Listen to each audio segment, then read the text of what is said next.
Hey kids, and welcome to the show. Today, I'm going to be talking to you guys about a serious topic, but it's a cool topic and it's an important topic. So, if you are interested in working on your marriage, this one is for you.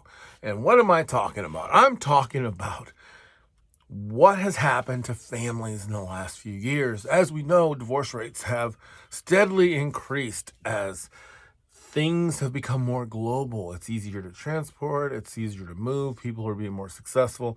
Well, all of a sudden, we were hit with this global pandemic, and bam, everybody's put into their homes. And unfortunately, we lost a lot of people. Regardless of whether it was direct COVID or not direct COVID, we lost a lot of people. So here we stand with this global pandemic, and we're coming out of this global pandemic, and there's a couple positive things. It's beautiful because a lot of communities have come together. But there are some negative things that have come out of the pandemic as well. As we know, there is a spike in pregnancy. So there are going to be a whole bunch of babies. We're looking at a second baby boom. There were a lot of COVID babies. So I'm excited about what this next generation is going to do for us. However, we are coming out of a pandemic, and 2020 was hell on marriages. A lot of people left.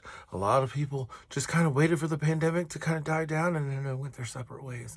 And we're talking long marriages that have been around for a while. Me personally, we almost lost our marriage during the pandemic, with me coming off of the opiates and benzos, and her, moving into this homestead, and us losing our income, and her working so hard to keep our family afloat. It was a tough time going into the pandemic. And then through the pandemic, just like everyone else, we had the same struggles and the same battles. We had financial trouble, we had physical trouble, we had what everybody else has. You had to wear masks. It was hard to go places. It was tough, and it was horrible. Now we see things opening up and people are flying in there, and it's really exciting to see that people have chosen their tribes. It is scary that people have gotten so tied up in their tribes that they feel the need to attack others, though. So where are we at? We can't fix what's happening in politics. We can't fix what's happening around the globe. What we can fix is our own relationships. So today, that's what we're talking about, is just a couple of steps to help you work on your marriage. Number one, and first and foremost, you have to pray. When my wife were in our deepest and darkest times, we still prayed together. And in the deepest and darkest time, we even met at church. Prayer was extremely important. Now, if you're watching this, you may not be a praying kind of person. So that needs to be a time that you spend together. If you're not a spiritual person, you still need to embrace each other and touch each other for a few minutes every day, okay? And that could just be taking a walk and talking about your day. That's what you're doing with prayer. You have a guided meditation. You can do any of that stuff, but spend time with your partner every day. That is paramount. And if you can build on that, then when something like the pandemic hits, then you have something to fall back on when you have nothing else, and you're angry, and you're upset, and you feel like a failure, and everything's falling apart around you, but you can still say, you know what, I can fight. And then now we're moving into 2021, and things are opening up, and we're sitting here still in a good place now. We're expecting another baby because we've contributed to the COVID boom. And we're really excited about that. Very nervous and scared because I am a little older now, and she's a little older now, but the baby's doing great. But that said, our marriage is starting to do better too. And one of the things that helped me as a father and as a dad was to really step back and say, what is my job? My job is to protect my family. And I jumped into that role because all the other stuff I couldn't do, but protect my family, I could. So every bit of my soul went into that, even to the point where I started neglecting my family because I was so concerned with protecting them. But I had to do that because I had to focus, and then I could back up a little bit. So now what happens after this pandemic, and things are still wonky, and we don't know what's going to happen. There's a lot of uncertainty. What is the goal? Well, here it is. Number 2. We said number 1, have a prayer or meditation life together. Number 2, obviously you need to have a plan. Set up a plan. You guys planned a marriage. I mean, even if it was 5 minutes in Vegas, you planned it. You had to walk in something. So sometime in your life, you had a plan. So there you go. Just have a plan. Make a plan. Are you going to get divorced? Well, then, if that's the case, do it. But do it with grace and do it with dignity. Give each other grace and dignity. Don't just take off. But you have to do that. But I don't want you to get a divorce. If you're not being abused, and you're just kind of falling out of love, what I want you to do is I want you to fight for your marriage. Your marriage is worth it. I'm about to celebrate 13 years of marriage, and the last 2 anniversaries have not been fun. We've been struggling financially. I've been struggling physically. It has not been great, and we are going to celebrate big this time. 13 years. 13, it's a pretty cool number. I'm really excited about it. We are going to celebrate.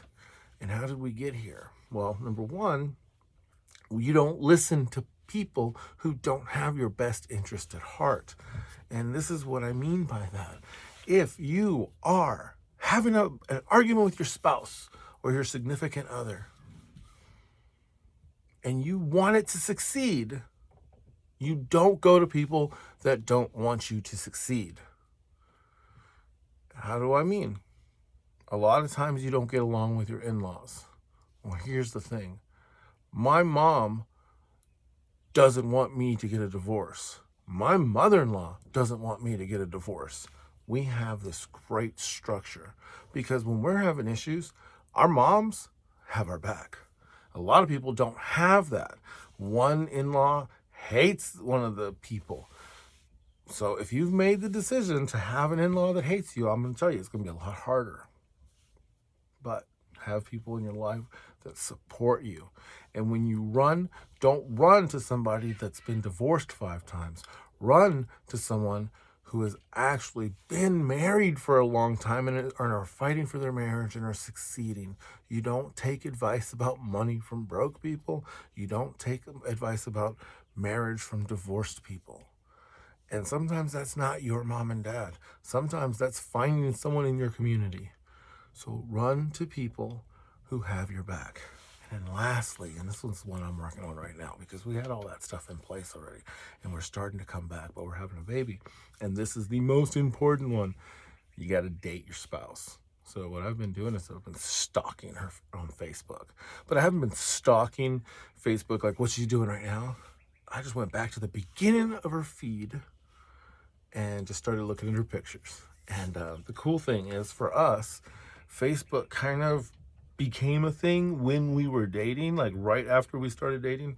So we have a few pictures there of our dating time, and then we have our marriage pictures and stuff like that, and kind of the succession of where we've come in life. So the cool thing about always posting cool crap on Facebook and none of the negative is when you go back, you get to see these great memories. So I get to see this young lady that I fell in love with, and I'm falling in love with her again, and I'm going to date her. So if you have been married long enough where you're not opening doors and you're not trying to serve your spouse, you need to start serving them. The Bible is very clear. It says, wives, be obedient to your husbands. It does. Absolutely 100% says that. But most people skip the next part. And that is, husbands, honor and cherish your spouse. And to be godlike, you have to be a person of love to get that honor from your spouse. It's not, she's going to obey what I do. She trusts me to do what's best for her because I treat her with dignity and respect. Sometimes we lose sight of the fact that our spouse is a precious jewel. In the Catholic Church, we have 7 sacraments of the church, and all of them are equal, is what they say. They're all, basically equal. So no sacrament is greater than the other. However, there is only one sacrament in the church that doesn't involve the priest or the deacon. They witness it, and that's marriage. They witness that sacrament, but that sacrament is played out in life to each other. And the other day, I said it best. You know, you have to look at yourself as one. I said to Rachel, I said, when we were single, we used to travel. And I wasn't talking about before we were married. I was talking about before we had kids. And she's like, that's weird. I was like, yes, but what I said was, and it was profound. It was a slip, but what I said was profound. And I want you to realize this.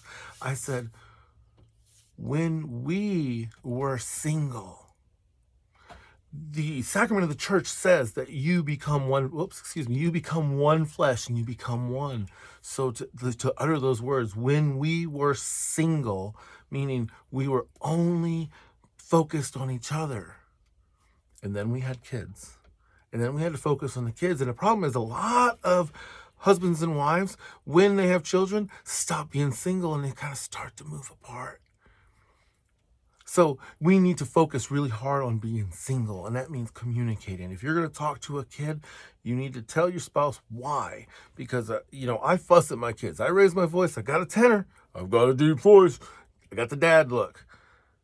I try as best as I can to tell my wife why I'm upset with the kids before I go and discipline them. Because not only do I want her to kind of back away so I can do it, but she also is the one that has to make sure that I'm not going overboard, and vice versa. When we discipline our children, we discipline them together. And we discipline them from a place of faith and love. And we never want to discipline them in a way that is worse than what had happened. So now, let me take a sip of my coffee here. Talking too much. Remember, we're doing one take. So now we're focused on the kids. And I lost my train of thought, and I'm not going to go back. But I'm about to close up anyway. The important thing is, this is the takeaway, right? You fell in love with that person. That person is still there. If you're not being that person that was chasing them, don't expect to get that love back from them.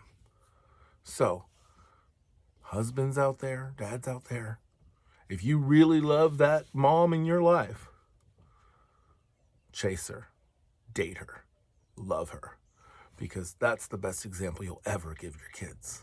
Until next time, work hard, be kind, and have fun.